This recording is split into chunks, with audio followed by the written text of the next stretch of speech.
When you think you have a choice, and suddenly you become present, that means presence has chosen to come through you.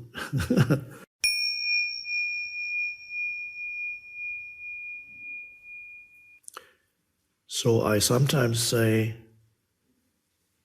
that you can choose, once a certain level of presence is in you, you can choose to be present. Like now, I can choose to go into my mind and start thinking about my life. Where am I coming from? Where am I going?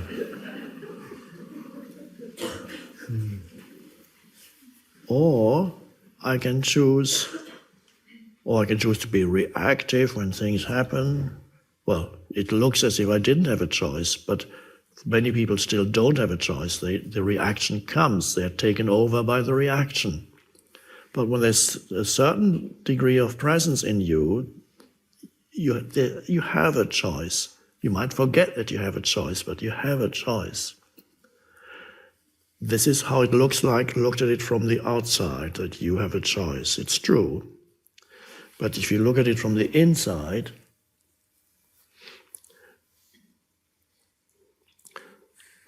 when you think you have a choice to be present, presence is choosing to come through you. When you think you have a choice, and suddenly you become present, that means presence has chosen to come through you. Nevertheless, it is helpful to feel that you have a choice from this perspective, the outside perspective. That's what presence wants you to feel, that you have a choice. Ultimately, you are present, you are the one consciousness.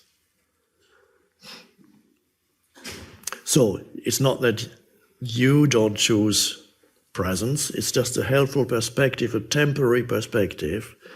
So when you are dealing with a difficult person or an unconscious person, which is the same thing, an obnoxious person, unconscious person, angry person, unconscious person, then you have a choice. You can be drawn into their unconsciousness, can easily slip. Any one person, one angry or upset or deeply negative unconscious person can pull an entire room full of people, like let's say there's a committee meeting of 20 people, and one of those 20 people is and attacks others. This one person can pull almost virtually everybody into his or her deeply unconscious negative state. This is how contagious a negative state can be. One very unconscious person in a room can do that. You could almost also say that sometimes a few very unconscious people, and this happened before, can create an entire war if because they draw others in. This could, perhaps that was how the First World War started. Nobody exactly knows what were they all fighting about. It started with one person killing somebody in what later became Yugoslavia. But I don't know the details, it's too much, don't want to go into that. One so-called terrorist or whatever killed somebody, and that became the First World War. So millions and millions killed in a room. The same thing. One unconscious person can pull everybody into, and before you know it, they're all fighting and shouting at each other. So there is the danger there, because you need to know that. But if you remember that there you have a choice at that moment to be drawn into that, or to be there as an aware presence, then you can be continue to be there as an aware presence, and then that could make all the difference to the energy field in the room. It could dissolve the unconsciousness of that one deeply unconscious person. Just one person who remains present. And sometimes it's very helpful. You can have a group of people discussing things, an organization, whatever they're doing, and one person there who can be, as we could call it, an anchor for presence, can help the entire group to remain relatively present while they are discussing whatever it is that they need to discuss. That is a wonderful thing when you realize that possibility. Or if you are in a group of people and you are there as a non-reactive presence, and if the others in that group are so deeply unconscious that they go on and go off into violent conflict, mentally, emotionally violent, might even come to blows. Often you see in certain countries in parliaments, they discuss something and then suddenly they jump up and start hitting each other. And some countries they don't quite hit each other, but they get close. There's a lot of shouting, can be quite amusing, but so if you often, one person can make a lot of difference, so-called persons, not the person. And if you don't affect the energy field, then very quickly you will not remain where you are. If your state of consciousness is completely incompatible with your surroundings are so deeply unconscious that there's no way it could affect those, then a separation will happen, like oil and water. You will find yourself being removed from there. That just happens. It can happen with yourself waking up one morning and saying, okay, I'm not going in, and this is it. Or find yourself walking out, goodbye. Or they call you and say, we don't need you, I'm afraid we'll have to let you go. You're too conscious for this organization. You don't fit in at all anymore. I don't know what happened to you.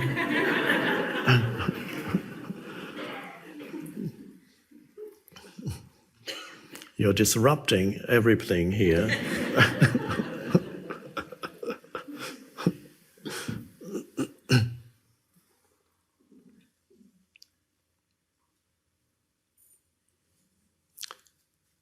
Although this is not a retreat as such, I suggest that you use your time here, make it into a kind of a retreat, and all that it means is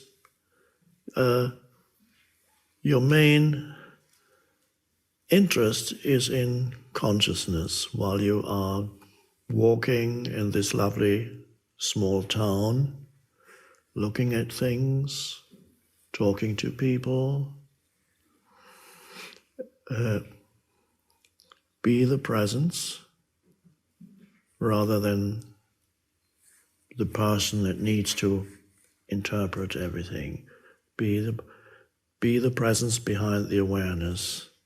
Be the awareness behind the sense perceptions. Like now. You cannot improve this moment by adding unnecessary thought to it. What thought would you want to add to this moment? It just detracts from the aliveness and beauty of this moment. The mind, of course, can't sense that, and it'll say, what do you mean? What's beautiful about this moment? Well, everything. The stillness in this room, the spaciousness, the lights, the beings, your being.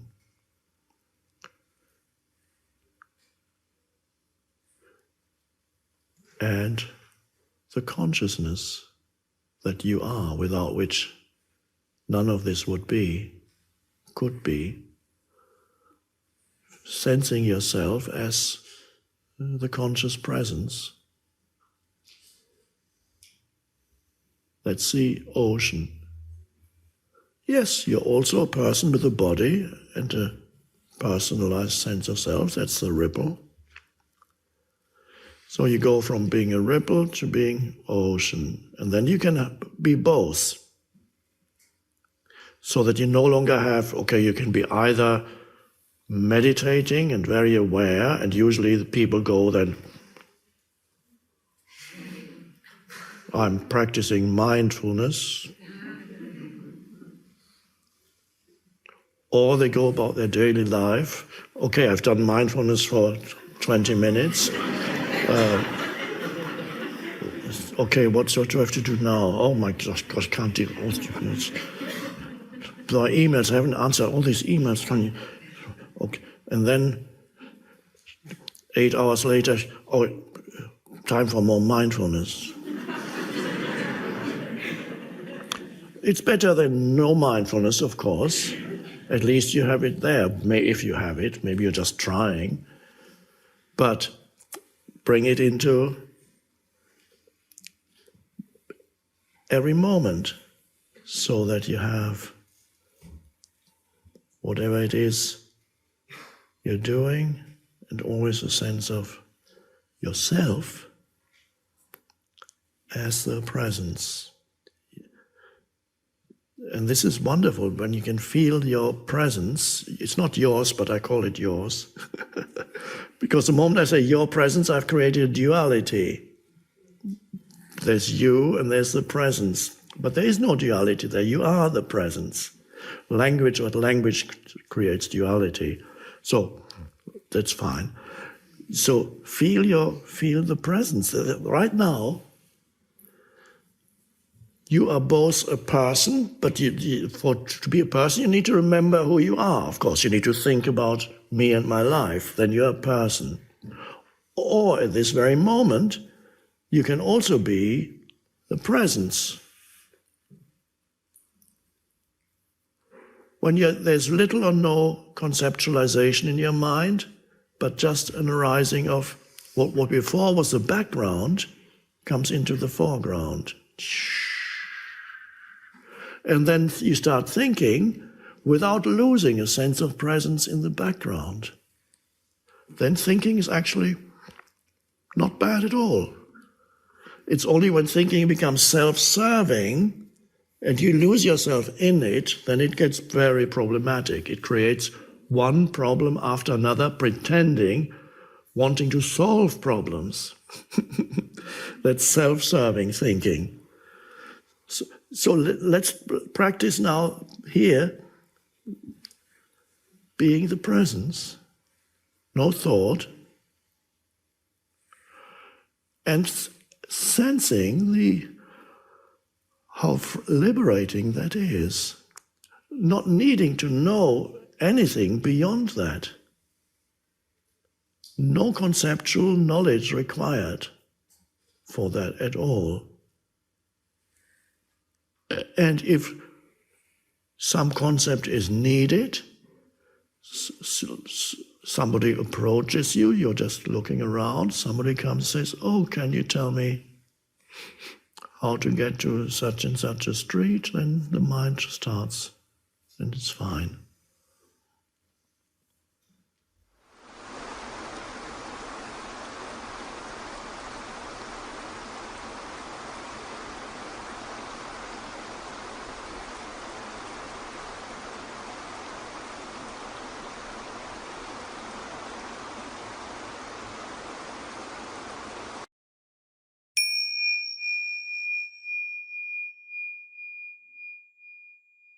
My question is about my kids. I'm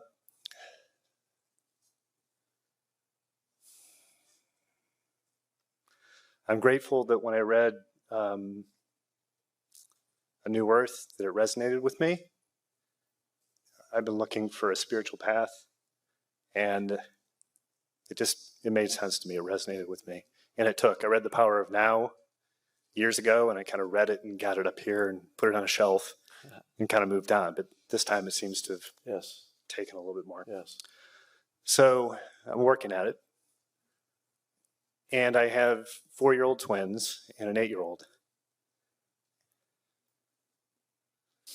So my question is, how to teach them, to expose them to this? Because my wife and I have different views. She considers herself to be Catholic, and I don't have an association with a standard religion, so to speak. This seems to resonate with me. So I'm just trying to get a sense for how to interact with them and to share this with them. Yes. So the twins are how old? 4? 4, yeah. And the older one is? He's 8. 8. That's a boy? The oldest is a boy, and the twins are boy-girl. Oh, yeah.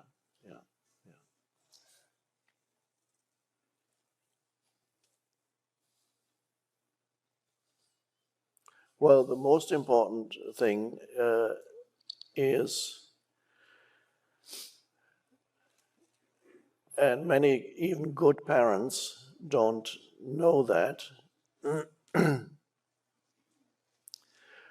first of all, the energy field at home, the energy that you and your wife generate at home, which is a reflection of both your states of consciousness, is one of the most important factors. So what is the general energy field that on a daily basis you and your wife manifest, generate in this home environment?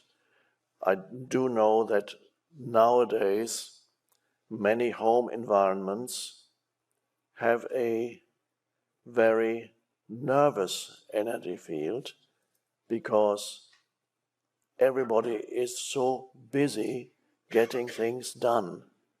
The parents are busy getting things done. The children are encouraged to continuously do this and do that, or sometimes encouraged to stop doing this or stop doing that. And then they have this additional layer of electronic devices, the pads, iPads, and whatever other devices, Samsung, and so on. The parents use them, the phones, children begin to use them. But mainly the constant field, almost stressful environment to visit some of these families. There's always the next thing to do that seems to the underlying energy field. Seems, what's the next thing that we need to do? And have you done that yet? Come on, let's do that. Have you brushed your teeth? No. Okay, then do it. Many good-meaning, well-meaning parents interact with their children predominantly 90% or more, even 100%, on the level of doing. Either do this or stop doing that.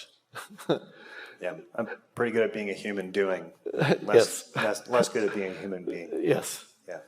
And so the being of the child is never fully acknowledged. In order to acknowledge the being of the child, you have to spend moments when you give the child your fullest attention, not your fullest attention because you're talking about something that needs to be done, but your fullest attention to, for example, by just listening to the child when he has something to say to you or tell a story, or giving your fullest attention occasionally by just observing them or him or her, observing as they go about their life in the house. It just needs to be a few minutes where your attention rests upon them, even if they are sometimes not directly interacting with you, because by observing them at play, for example, without telling them to do this or that or don't do this or that, but simply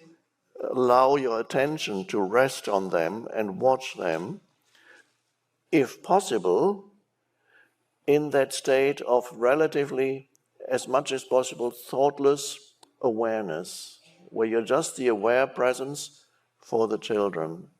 And then occasionally, when they come close to you, to look into their eyes. Doesn't have to be long. They don't even have to. You don't say, "Let's look into each other's eyes." That doesn't work.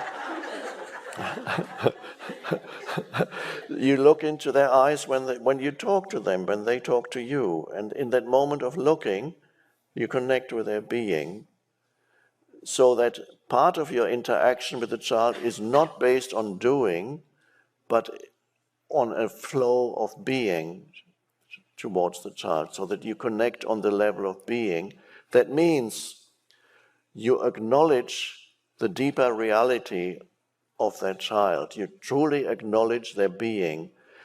I would suggest that in modern families, in most modern families, children very often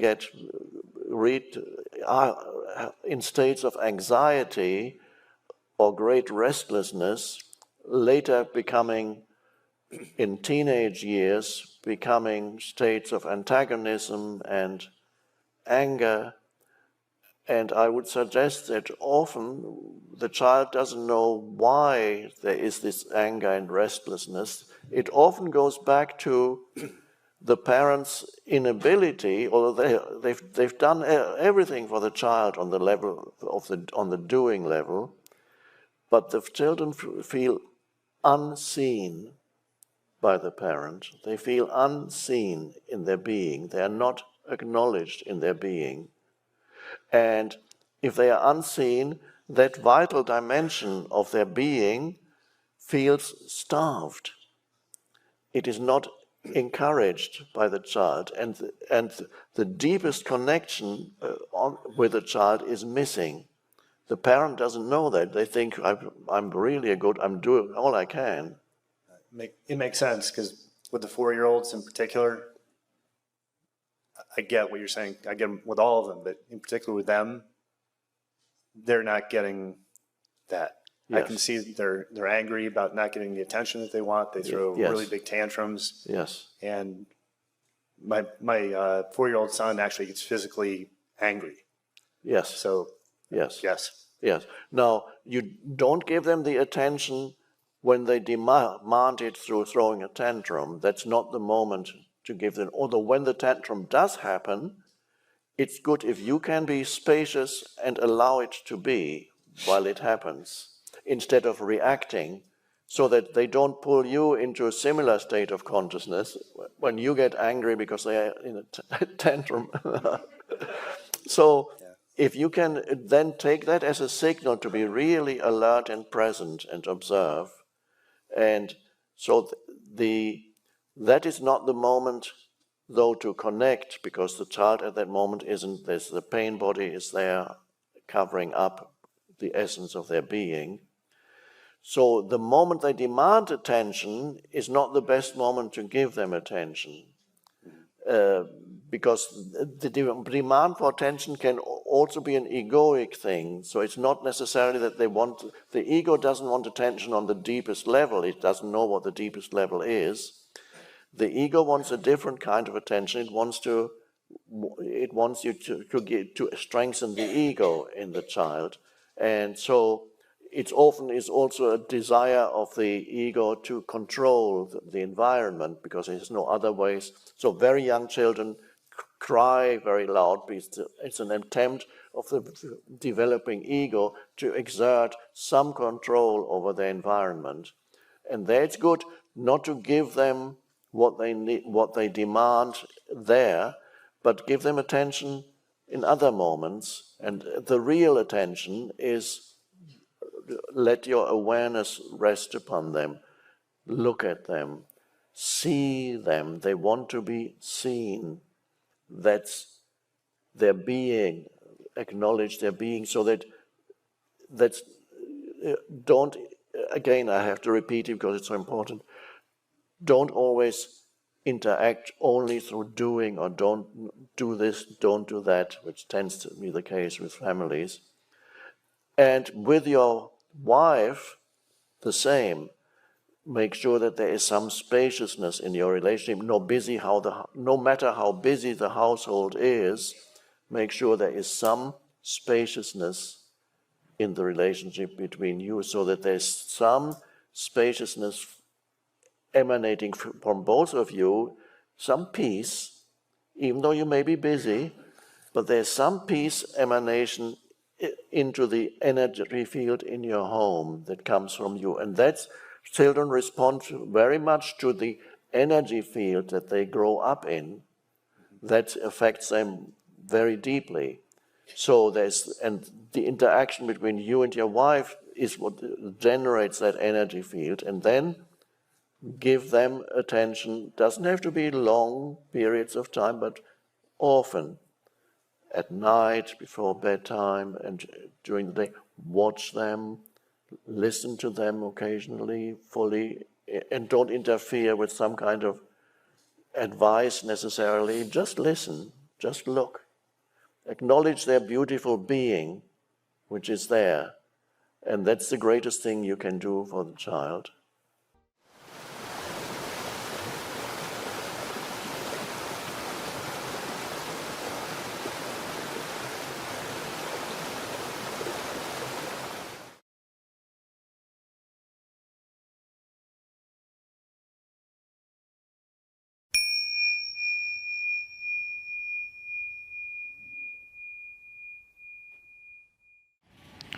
Thank you for your teachings. They have changed my life. I have a fear of aging, getting old, ugly, irrelevant. I'm not an obnoxiously vain person, but I'm critical and judgmental about how I look. Thank you.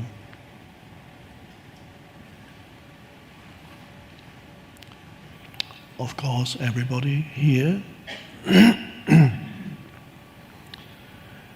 suffers from a fatal affliction. It's called time, and eventually it's going to kill you.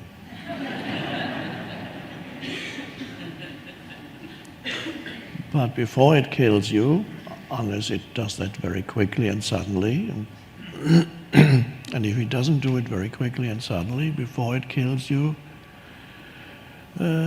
it does things to you. Do you notice those things that it does to you when you look in the mirror in the morning?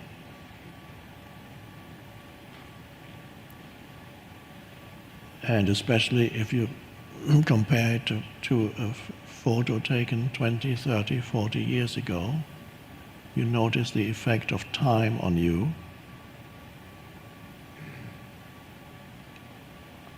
And then it does something to the body too.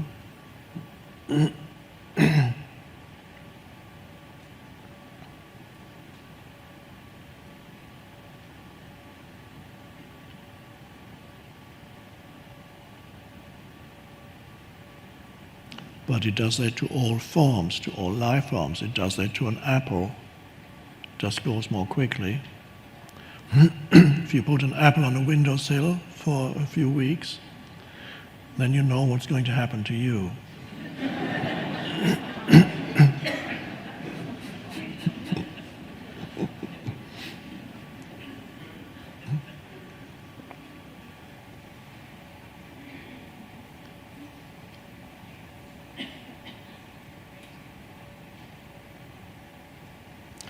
I saw another related question about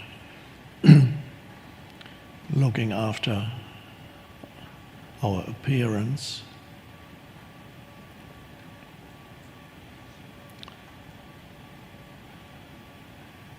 And the questioner here is afraid of getting old, ugly, and irrelevant. You may not need to get ugly, because the less you're identified with your external self, and as you grow old, the opportunity is there for you to identify more and more with the presence, then the presence shines through the fading form, and when the presence shines through the fading form, it's actually very, very beautiful. It's different from the kind of beauty that's there when you're 20 years old, and it's like the apple that's just fallen from the tree and is still not totally fresh, and you have that biological, might have maybe beauty and this. So that's nice too, but it doesn't last. There's a deeper beauty that can shine through, and it happens to those humans who are connected with the presence that they are, and then you don't turn ugly.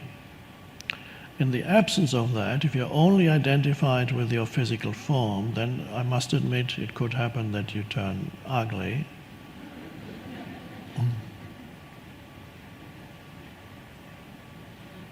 Irrelevant is another word the questioner uses.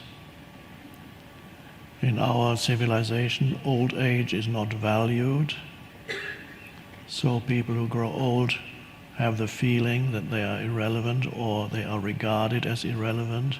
Old age is not associated with wisdom in our civilization, because our civilization doesn't even know what wisdom is. It's not highly valued. Cleverness, yes. High IQ, yes. Whatever else, but not wisdom. How do you measure it? What is that?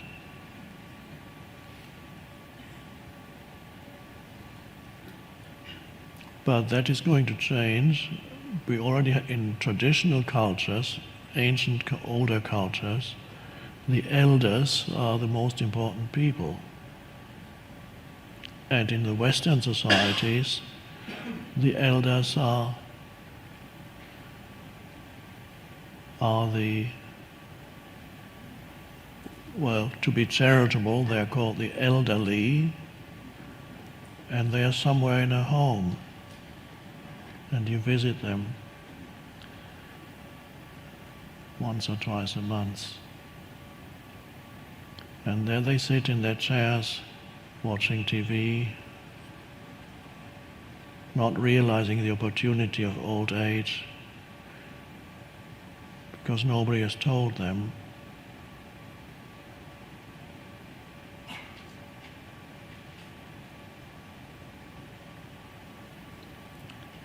So you can appreciate your appearance if it happens to be good and you're still relatively young, and your body looks good or your face looks good. You can appreciate that in the same way you appreciate other things, lovely things. There's nothing wrong with that. But it would be important when you look in the mirror to also feel your presence, so that you don't get excessively attached to the external form. You can appreciate it, but there's no need to be attached to it. But you can only not be attached to it if you can sense the underlying presence. So when you look in the mirror, maybe you even apply makeup. They apply makeup to my face because I come on, because it looks too oily otherwise, apparently. And I noticed last night it actually does, because last night I didn't have makeup. I saw myself on the little screen. I said, I'm very shiny.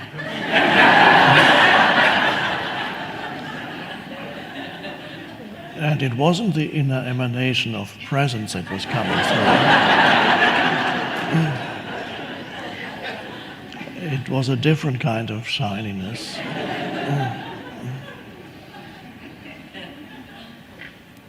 So before I go on camera, they apply makeup to the face. Does it mean I'm vain because I don't want to be shiny? Maybe. So you may apply makeup, especially if you are a woman. Men, I don't know, some men might do it too, I don't know. And there's no reason to think, oh, should I really, or shouldn't I, or there's something wrong with me if I do it. And that must be ego if I apply makeup.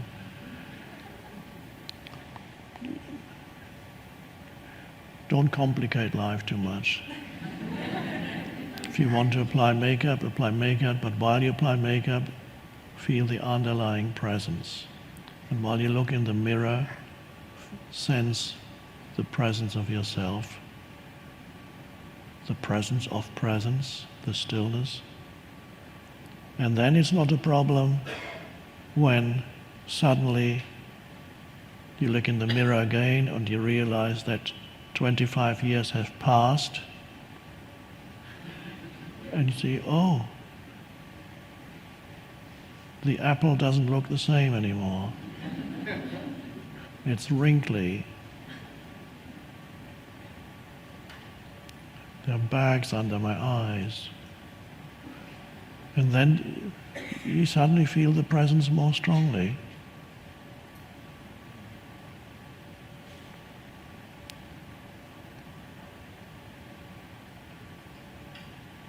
And one day perhaps you'll be 90 or 100 and you'll just emanate presence while the body is just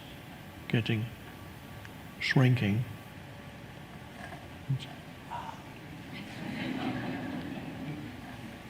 And somebody comes and asks you questions, and your answers may be simple, but there's wisdom there because you speak from presence. So you have not become, or you might have become old externally, but you have not become ugly and irrelevant.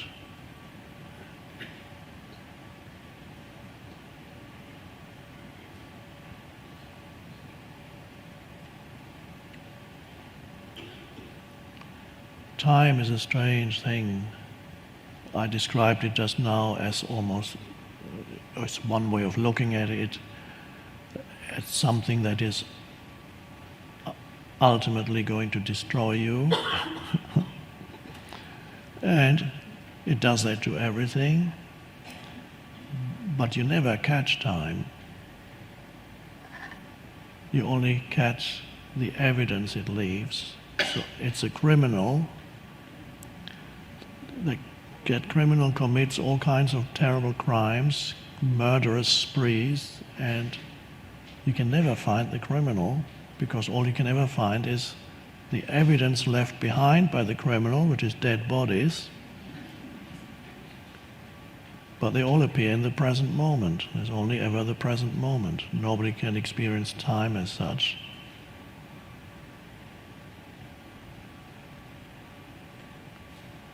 So time exists and doesn't exist. It exists on the surface of things, but does not exist in the depths of yourself.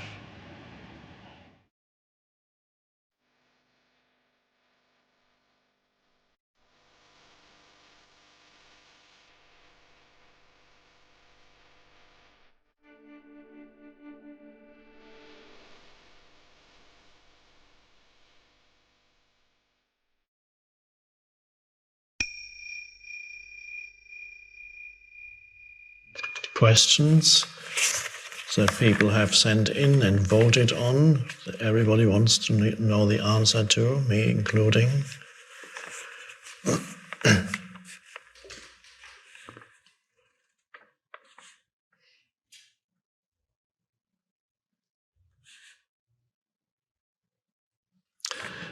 If, let's say, we all love each other unconditionally, how can I decide who is to be my partner? Is this based on physical attraction? Isn't this a contradiction with this higher state of consciousness?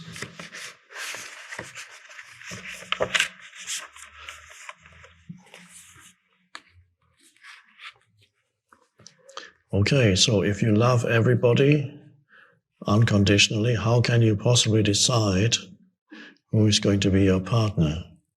That's the question. Because it seems then there's no preference anymore.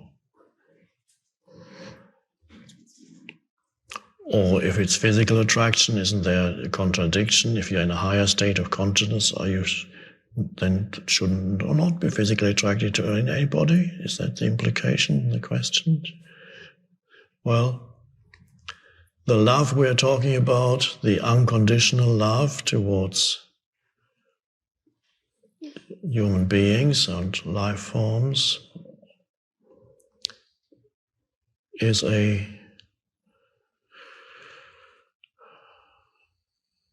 see, what is it that you love in the other when you love unconditionally? You don't love their physical form, you don't love their psychological form, their personality. The unconditional love goes deeper. It's a transcendent love, that what you love is not the form, but the formless essence of the other. And you can only love that when you can sense within yourself that dimension, the formless, when you can be still and present enough, and then look at another human being. And then you can recognize something. What you recognize is, for lack of a better word, the consciousness, which is the essence of the other human, as it is the essence of who you are. Consciousness prior to the consciousness being born into some kind of form, personality, which is there, and the physical form, which is there. But in every being, there is still the dimension of consciousness that is prior to form. Although the human being has become form, consciousness has assumed form, has incarnated, so to speak. But that doesn't mean that the formless and timeless consciousness is lost. It's still there as the essence. And when you can sense it in yourself, you can sense it because you are still and present enough. From that dimension in yourself, you can sense it in the other, and that is love. It's basically a recognition that in essence the other is the same as you.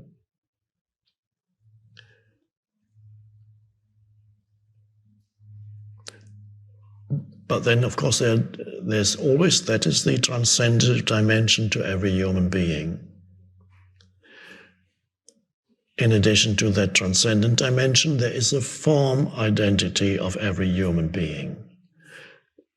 Every human being has a physical form and an emotional form and a mental form. That's the personality. So the physical appearance and the personality, consisting of mental, emotional conditioning, and so on. So there are the two levels. The unconditional love towards all humans is the transcendent love. You love the formless, you recognize the formless as yourself in the other.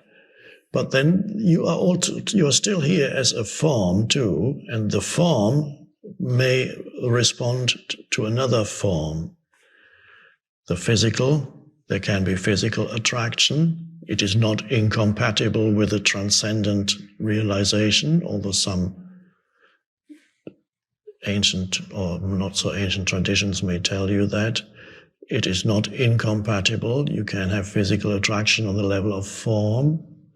You can also have an attraction towards the mental, emotional form of that other human being because it resonates with something in your own form. So that means you may be drawn to another human being physically or mentally, emotionally, because you resonate with that. And then perhaps you enter into a relationship. So the different levels operate. The transcendent remains. It can become obscured through excessive attachment, of course, to the mental or emotional dimension in the other. So in a relationship, the realization of essence identity, as I sometimes call it, can become obscured when form identity takes over completely, which could happen through the pain body, which could happen through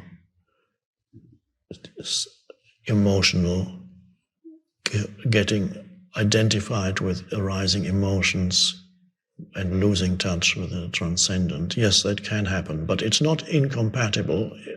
Everybody's challenge is to balance the two in their lives, in their relationships, to relate to the other on the transcendent level, and at the same time, if it's there, on an emotional, mental, physical level.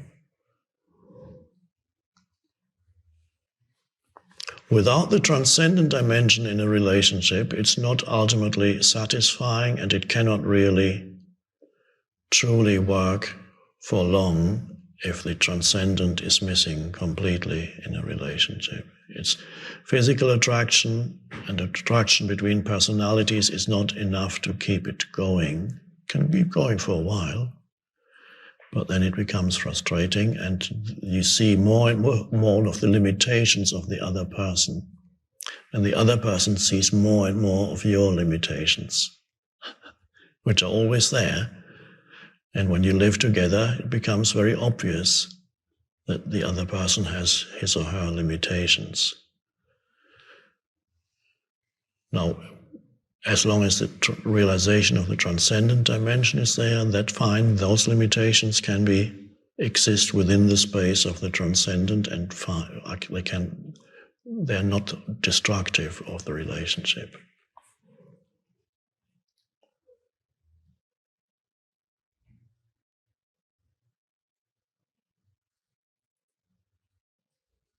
Now, you may find it's sometimes easier to have this unconditional love towards people that you don't know so well than towards people with whom you share a lot of past.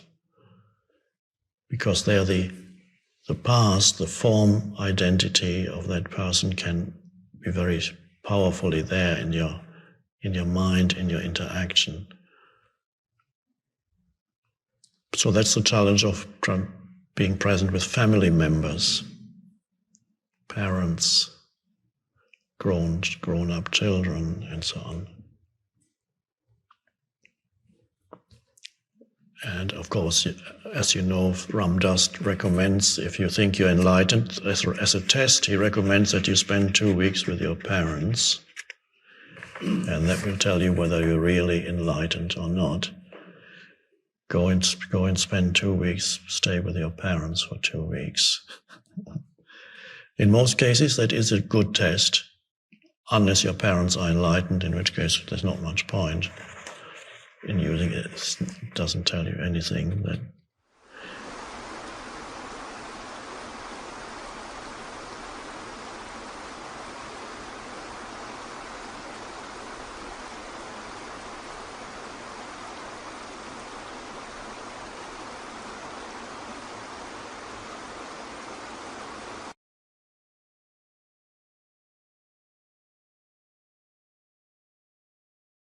Now, just a little reminder, in the usual state of consciousness, you're always conscious of something.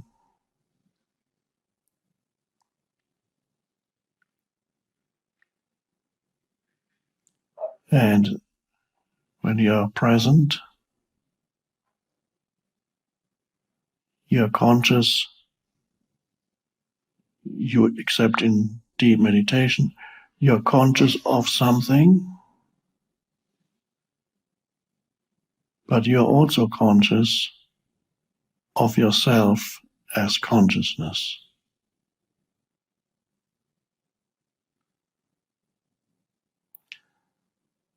The early 20th century spiritual teacher Gurdjieff called that self-remembrance. It does not mean, it may not be the best term to describe it, but that's what he came up with. And it could be misunderstood as if you had to remember yourself as the historical person, but that's not what it means. And there's no memory involved. Although we could say, you remember to be aware of yourself. But what is yourself? If you're not the historical person in essence, you are the consciousness, the space for it all. And as you sit here and listen and look, you're of course conscious of your sense perceptions,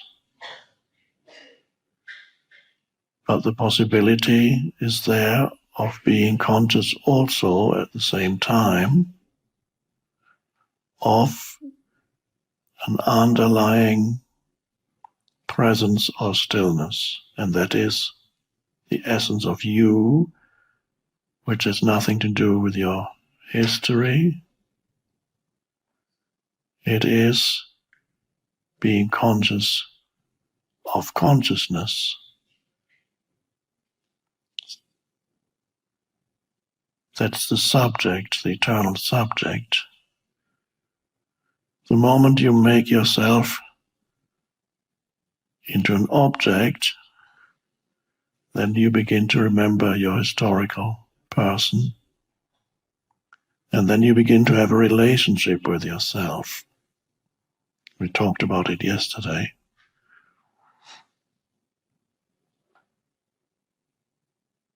But in presence, you are yourself. Big difference between having a relationship with yourself, usually problematic.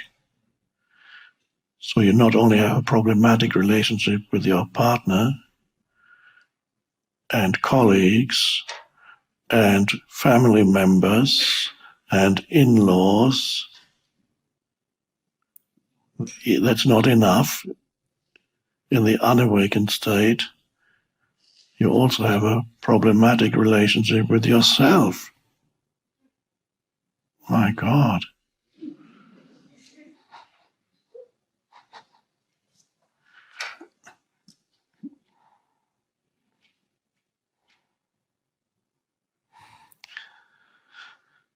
There's a movie about a man who gets stranded on a desert island. There's a plane crash.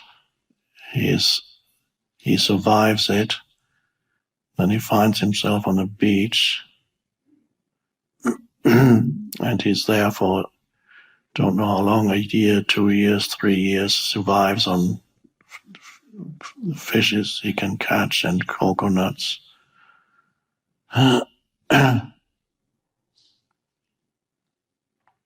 The plane that crashed was a FedEx plane, so it had all kinds of parcels that also got washed ashore, and he opens them, and in one parcel he finds a beach ball that somebody must have sent to somebody. And because he has no companionship, he paints the face, eyes, nose, and mouth on the beach ball and begins talking to the beach ball. And after a while, he begins to have arguments with it.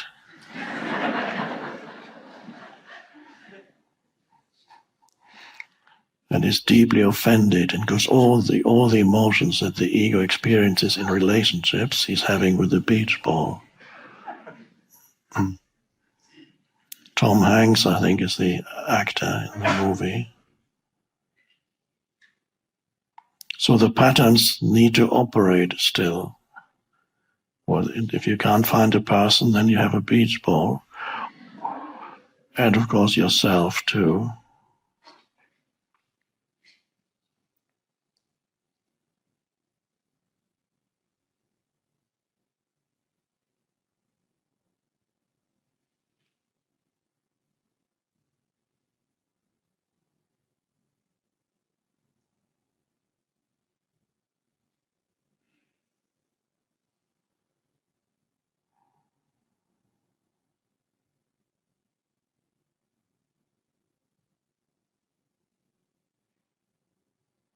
And that really is the meaning of knowing yourself, the deeper and the deeper sense.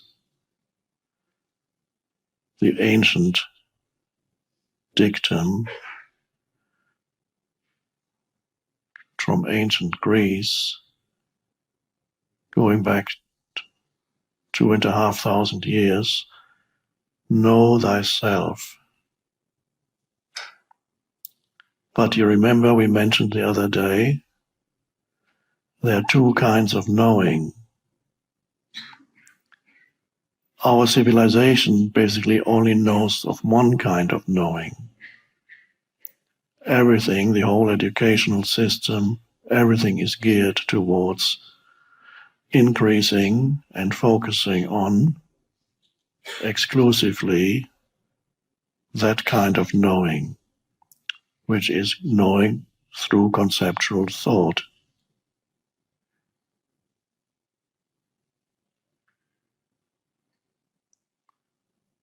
And so the majority of humans on the planet don't realize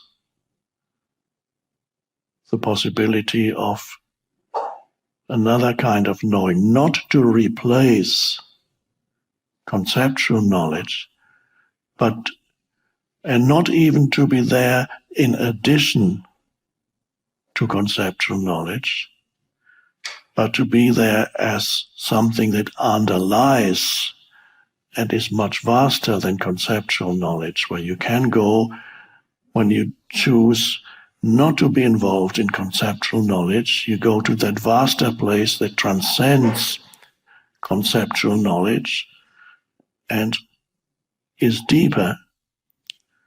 It's a space, a deep space of knowing. And so the deeper meaning of the ancient dictum of going probably back to one of the first philosophers in ancient Greece, Pythagoras, know thyself, can be understood on two levels. One level is to know things about yourself. That can be helpful too, because that means you know how you function. You begin to learn about things about yourself that perhaps you didn't know because they were automatic. Sometimes in therapy it can be helpful to get to know yourself on a conceptual level about the person that you are, hidden motivations, things that you do but you don't know why you do, things you compulsively do, and you might understand certain things about you on a conceptual level.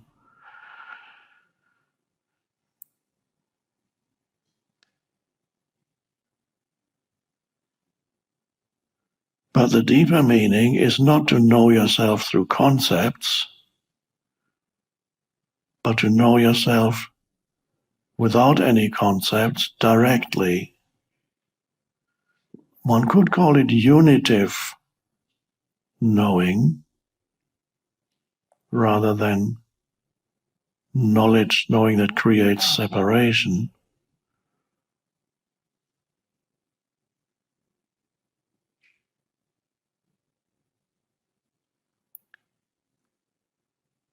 Now, there's even a distinction in some languages of different kinds of knowing, not in English or German, but it's there in Spanish and in, I don't know much French, but I think it's there also in French. They have two words for to know. So, for example, you can say, if you say I know in Spanish, you have a choice. Say conozco or sé. So the verb is conocer is one type of knowing, and saber is another type of knowing. And it's the same in French, I believe, connaître and savoir, something like that. For example, I know you would be, you would use conocer, te conozco, I know you. But if you said, I know who you are, you would use the other one, because that's a concept. Sé quién eres. I know who you are. Knowing who you are is a concept. But if you say, I know you, there's something deeper there. That's interesting. Sometimes there's a wisdom, certain wisdom embedded in language. But that does not mean, unfortunately, that all native Spanish or French speakers are familiar with the deeper type of knowing.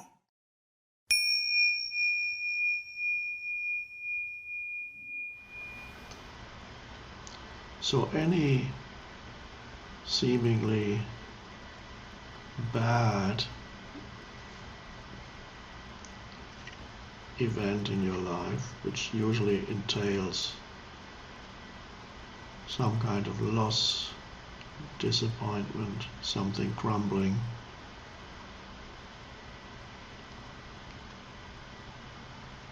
somebody leaving you or dying, somebody dies close to you, you lose your job, whatever it may be.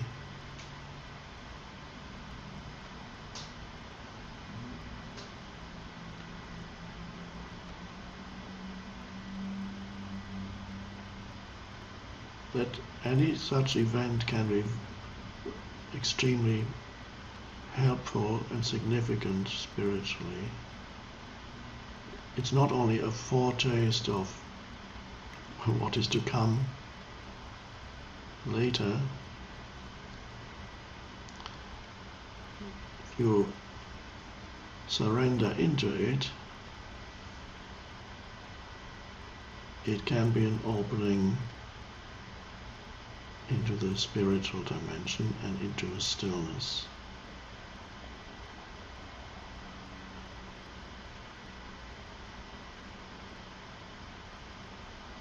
And even such a relatively mundane thing as, for example,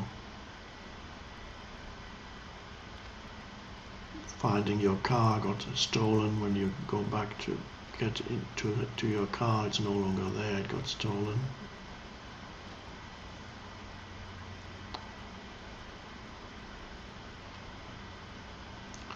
Or even a pleasant weekend with friends or family coming to an end, anything coming to an end, having to say goodbye.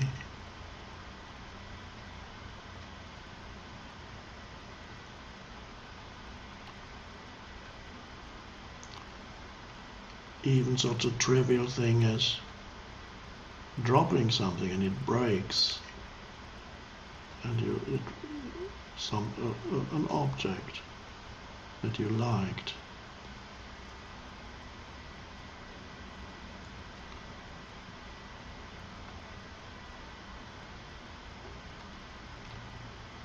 You lose your job. All these things, seemingly negative things, when there's some kind of loss or dissolution of form, can be an access point into the deeper dimension within you, traditionally called spiritual, if you catch that moment and instead of going into inner resistance, mental condemnation, telling yourself how dreadful that is, this event, then experiencing the corresponding emotions, the emotions that correspond to those thoughts, that these things that are happening right now or have just happened should not have happened, have no right to have happened. It's something wrong with the world because this just happened or is happening.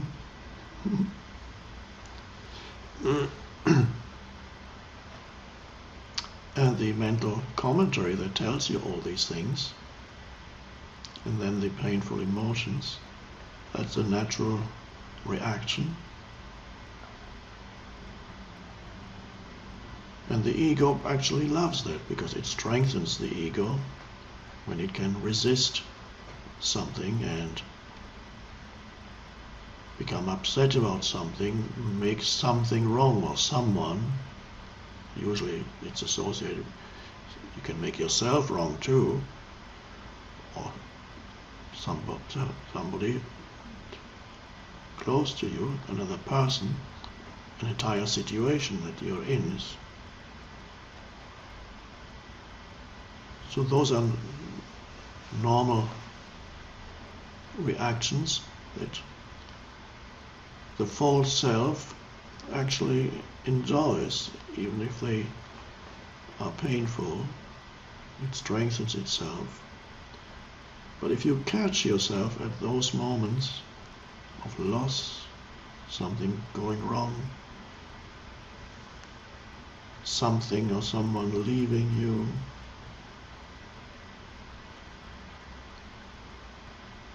and if at that moment you come into a complete alignment internally with what is,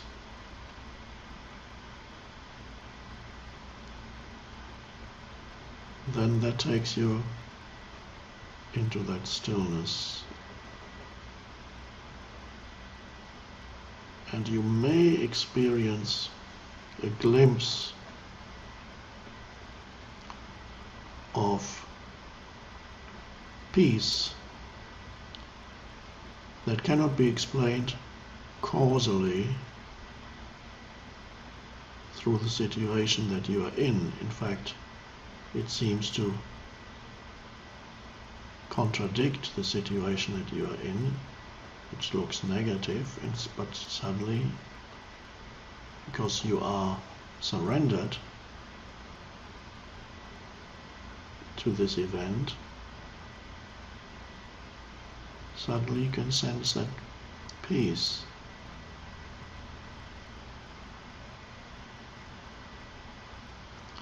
And at that moment, you have become free of externals. You have transcended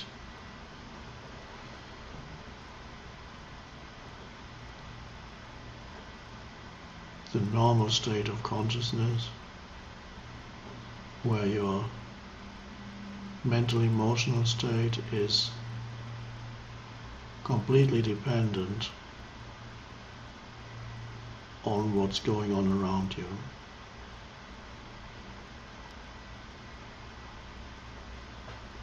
If things are going fine, you're relatively happy. If things break down, there's loss, you become unhappy. So there's that continuous movement. So you are at the mercy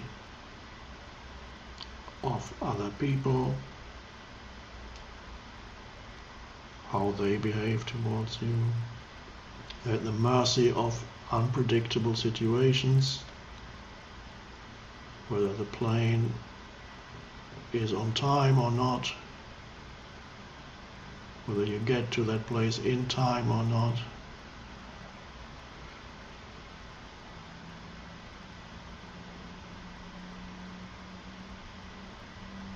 whether this person does what he or she is supposed to do in relation to you, or whether he or she lets you down, as the little mental story goes. He let me down. Oh yeah, terrible.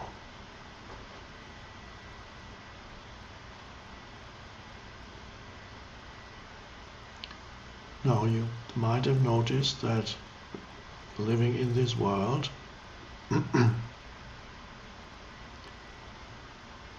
it's fairly normal to experience being let down by situations and people.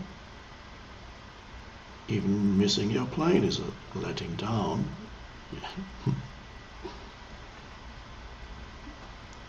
Expectations crumble, disappointment happens.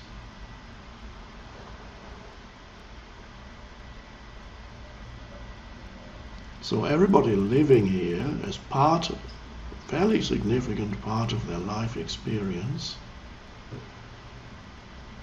is being let down by situations, events, people. You can let yourself down because you have these expectations and you can't manage to do it. I'm always letting myself down.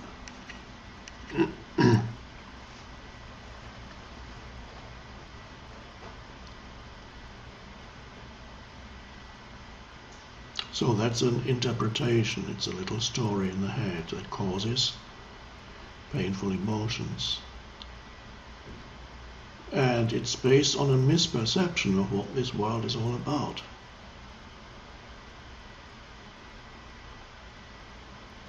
It's based on the erroneous assumption that this world is here to make you happy.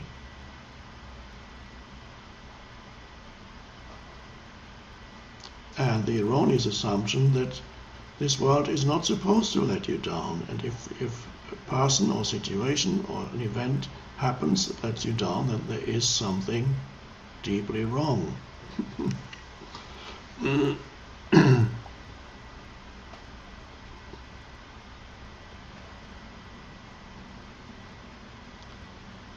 So if that is your underlying assumption, then you'll experience life as quite frustrating and a lot of the time upsetting and disappointing.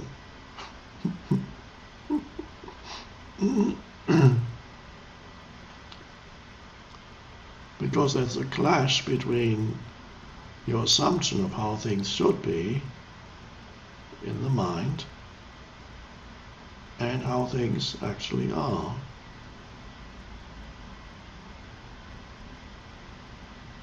And that gap is painful. Suffering arises. And suffering arises because you haven't recognized the nature of this dimensional world.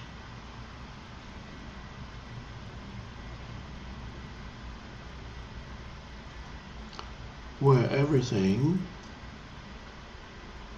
to use the Buddha's terminology, everything is impermanent and unstable.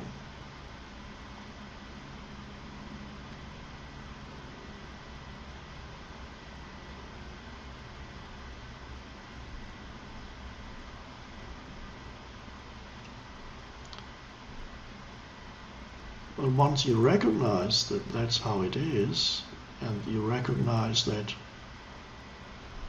the world is not here to make you happy, neither is it here to make you unhappy, but it's here to challenge you.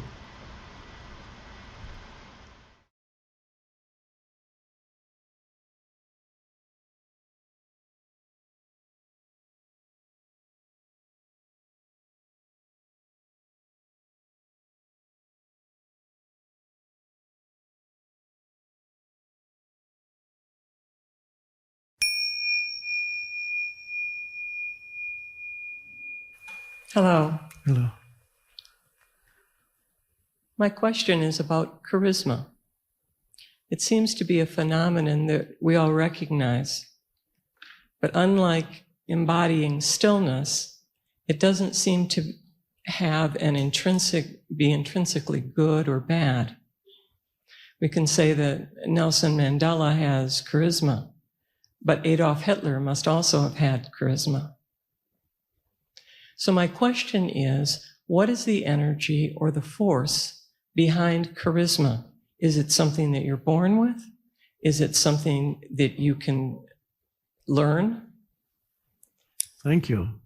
Thank you. You better sit down.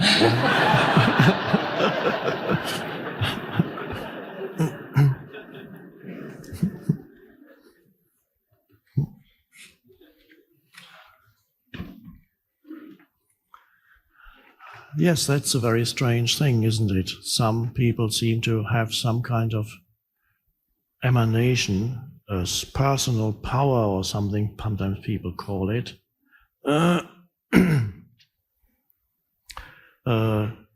Hitler probably had it, but other people who seem the opposite, on the opposite polarity, also had it.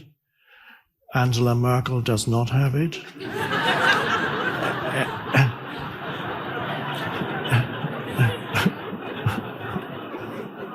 And yet Angela Merkel is better for Germany than Hitler, much better.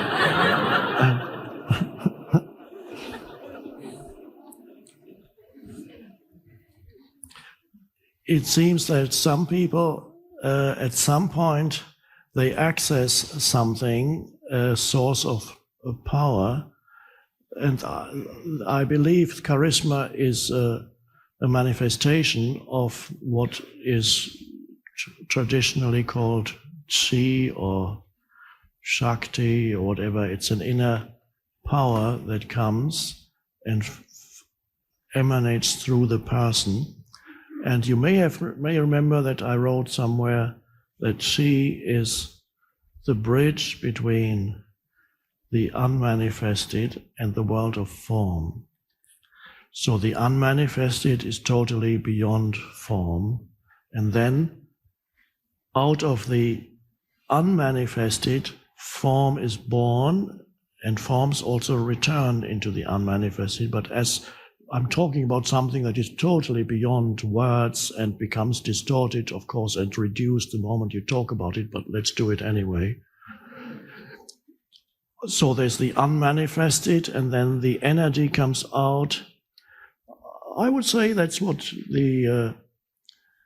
the beginning of the creative process, the energy that is the creative energy that then goes into creates form in this world, mental formation first, then physical formations. And there we have the energy in its half form-like state and half unformed state, which is chi. And some humans, in some humans, they have access to the chi at they're not just manifestations of it. They can connect with it at an earlier stage. And so it sometimes happens to people who have, for example, Nelson Mandela, if he has charisma, it probably happened because he was in prison for many, many years, which probably forced him to go within very deeply because there was nowhere to go without.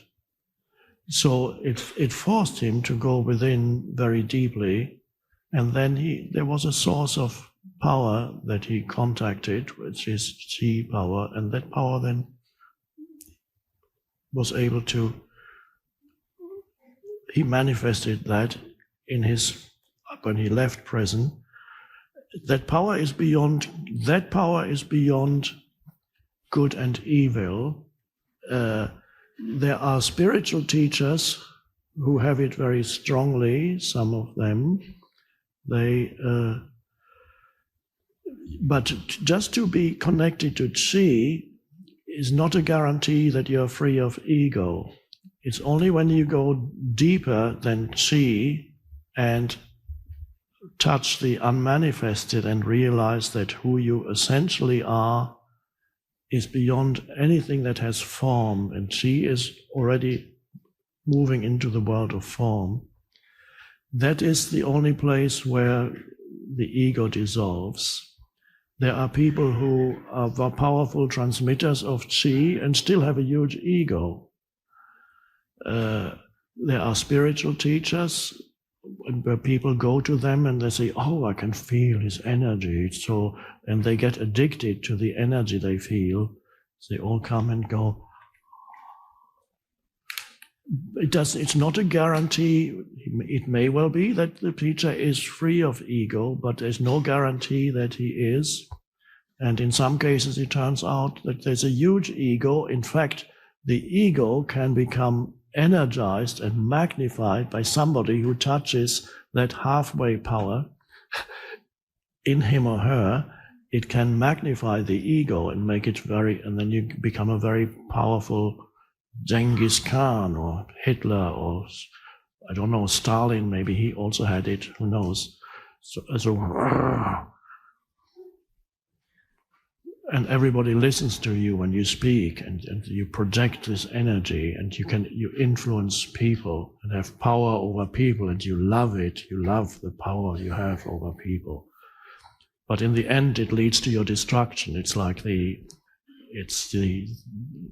genie that comes out of the bottle, but in the end, you encounter disaster. If you magnify the ego,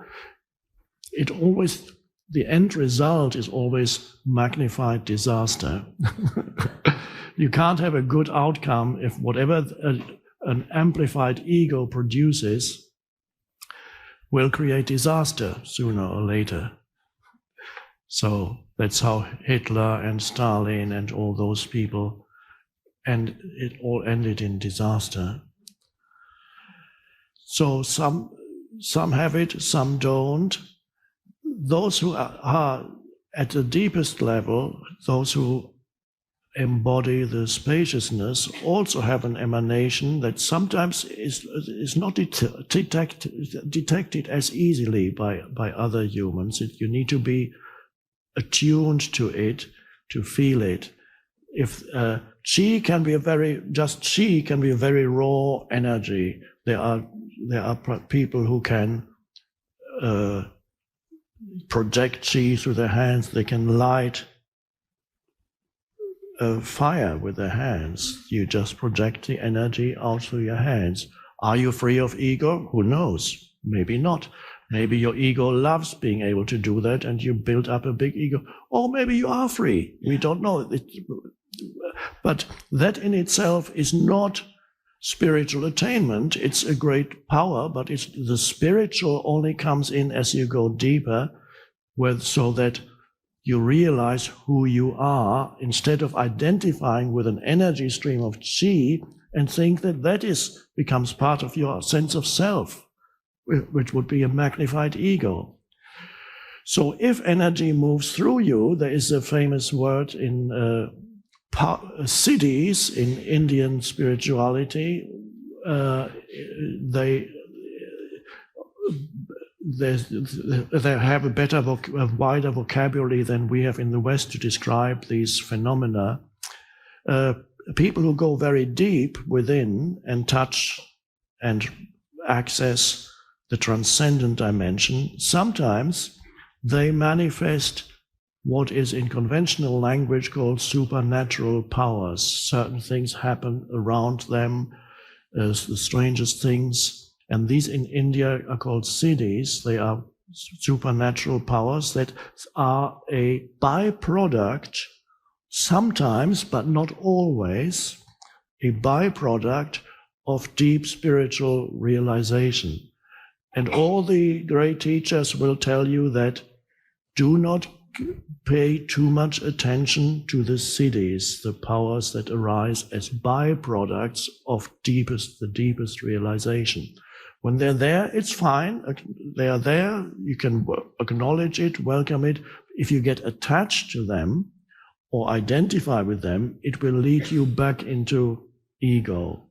And the same thing the teacher will tell his followers. Don't get too attached if you observe certain powers arising. That's ultimately not it. It's a byproduct, no more. It is not to develop certain powers, is not the end, the aim of spiritual awakening. It's a byproduct sometimes of spiritual awakening. So that's important to realize, and all true teachers will tell you that. So if I appear to you in two places simultaneously, if I'm here and then somebody else sees me in Los Angeles at the same time, don't pay any attention to that.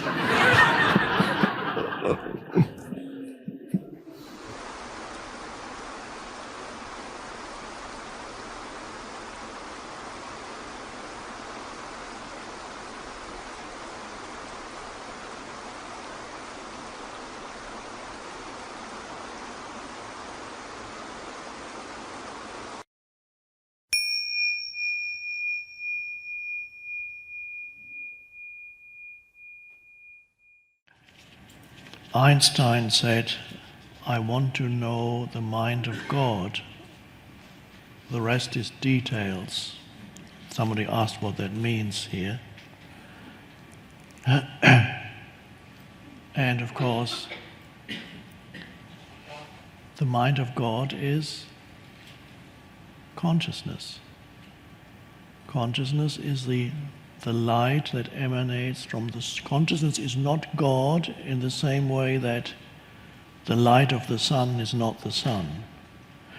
And yet, on the other hand, the light of the sun is one with the sun. But you couldn't quite say this light, this is the sun. In the same way, your consciousness, which is not yours, the essence of who you are, the light of the world, is an emanation from the source of all life. So I use the analogy of the sun.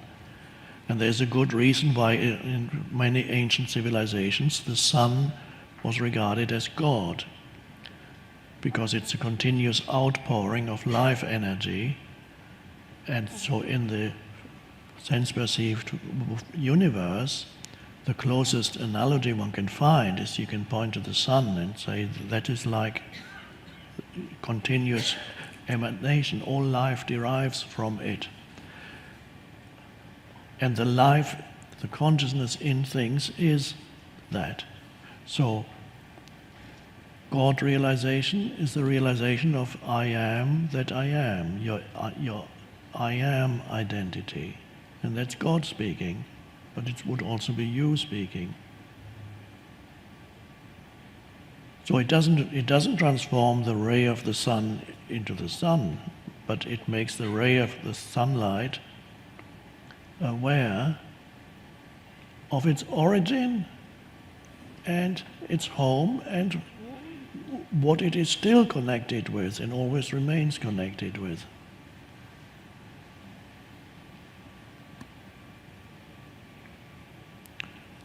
At some point we need to transcend the naive beliefs in what God is as a controlling figure that created the world a long time ago, and then he walked away and lost interest, or maybe he's still interested, but somehow things are not going well.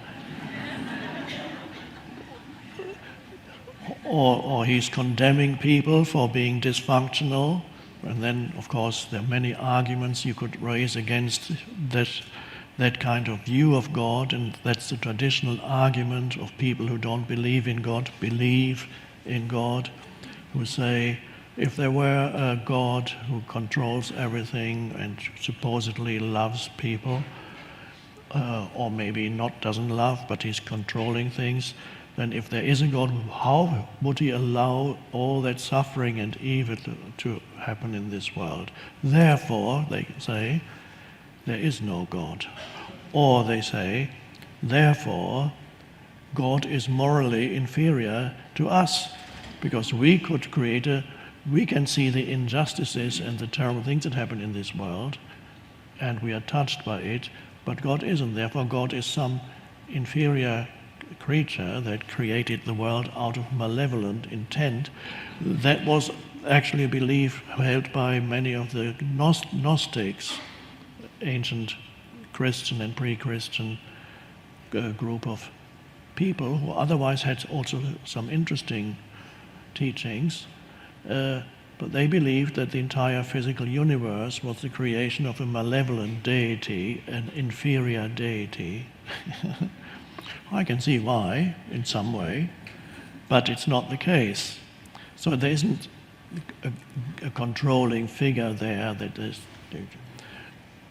So we need to go beyond that image, that anthropomorphic image of a paternal authority figure, and realize that God is the life in all beings.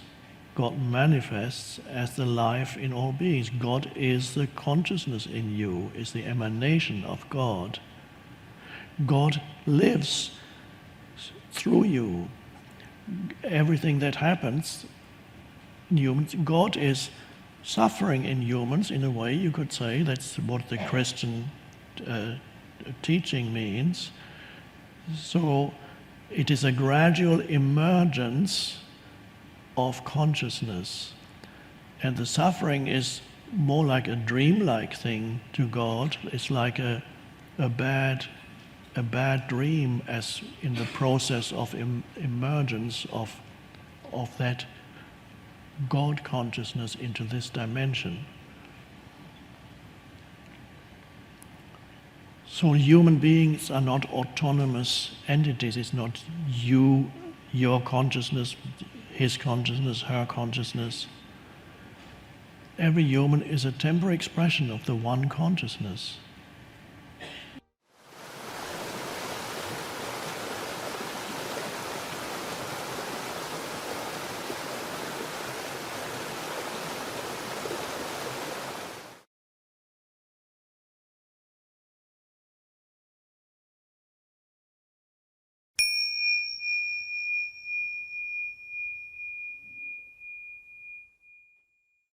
It's the medium, nothing in excess.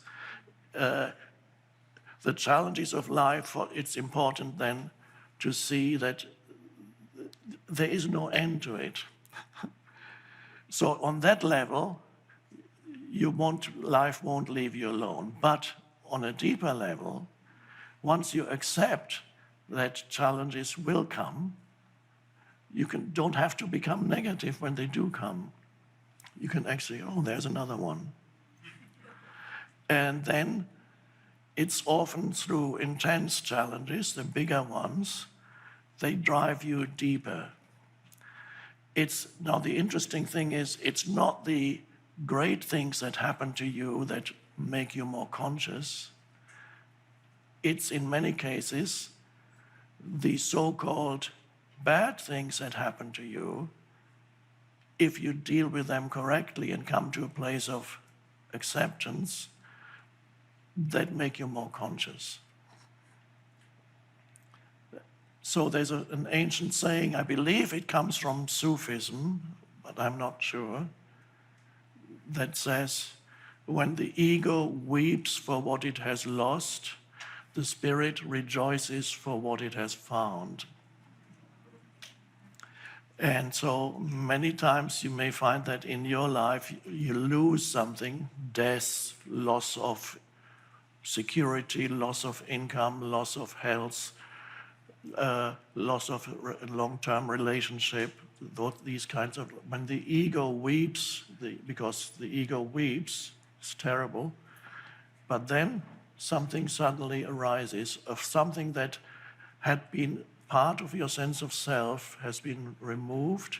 It leaves a hole, an empty space, such as when somebody close to you dies, you lose your livelihood, your home. It leaves an empty space, which is painful from the point of view of the personality.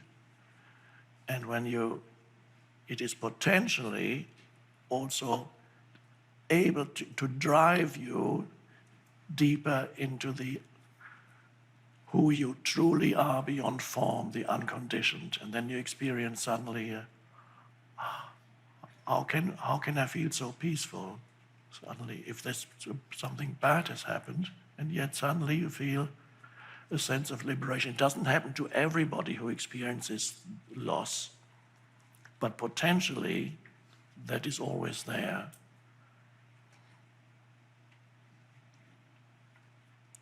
So next time a challenge comes, it won't be long, then say, oh, there's another one. And then you go with it. You look at it. Is there anything I can do to change the situation? First, when you look at it, the first is always to accept the present moment as it arises. Now, sometimes whatever arises in the present moment requires you to take action. And then you look at it. Now, this looking is an important part of it. To look at a situation is not necessarily visual looking. It means to give attention to a particular situation that has arisen or is arising in the present moment. And then in this thing that I call looking is you give it attention. In that moment, it could only be a few seconds or a minute or two. You give it attention, and that is a very important thing. It's not, at that point, you don't think. If your thinking comes in too soon, you might come to very wrong conclusions about what action you need to take, because that action will be conditioned by your mind, the old stuff. You bring in the old and try to deal with the present moment by bringing in old conditioning. So you will act according to your conditioning. But if you can give something attention, this giving attention, you face it, you've let go of the inner resentment, and this is the most important thing. You've realized it is in the nature of life to give you challenges. Then when they come, there's no resentment. You just say, there it is, another one. Okay. No, even if you say there's another one, you don't say, oh no, another one. There's another one, okay. And then you look at it, and by looking, I mean to be in that state of consciousness in which there's an alertness, but not yet thinking. You don't immediately, unless it's a situation that requires immediate action, which is called an emergency situation, in which case you'll do whatever you do anyway. Often emergency situations cut your mind out completely, and something else takes over and you take action. And sometimes people do heroic things, and afterwards, when they are praised by others, they say, I don't know, I just did it. And then others, it can happen that they become paralyzed in the face of an emergency. They cannot get out of their mind. And their mind doesn't have time to deal with it. It can't do it. Suddenly the whole engine in the head gets stuck. What do I do now? And then it's too late. It's happened already and you're dead, or whatever it is. You didn't jump out of the way soon enough. And there the train was coming towards you. What do I do now? The train is coming.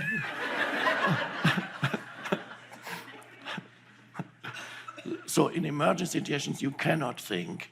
If you think, you're stuck. And so many people experience actually that the mind gets out of the way and something else, presence suddenly does. And this happens to people who engage in dangerous activities and love it.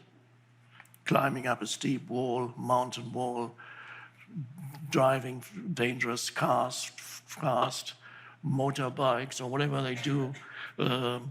Any dangerous activity forces you into the present moment. You don't need that.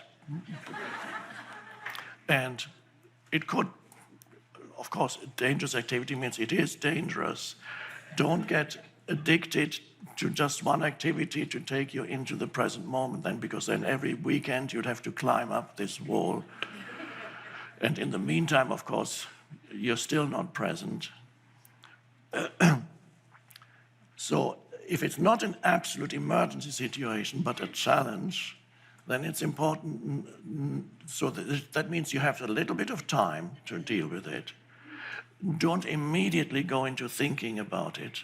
So give it attention, face it, and now this giving of attention, which I sometimes call looking, but it's not, it might involve looking or it might not, is this clarity of consciousness with which you look at something, as an entire situation, and don't immediately come to a conclusion as to what action you need to take. So you go, it's that facing it and looking that connects you to a deeper level in terms. In other words, you become still, alert and still. And then after a few seconds or a minute or two, it is likely that a thought comes in that tells you what the right action is. So that's not an emergency, it's just it's a challenge. Or it may be that you still don't know what to do, or it may be that you have to become still again after a while and look at it again. And then you may come to the realization that there's nothing you can do, at least for now. There are certain situations that are problematic, and yet for now there isn't really much you can do. And then you leave it alone. You accept this is what is, the acceptance of what is. So it happens very often when people are not able to really have that clarity of perception looking at the situation. Often people take action when it would be better to leave it alone.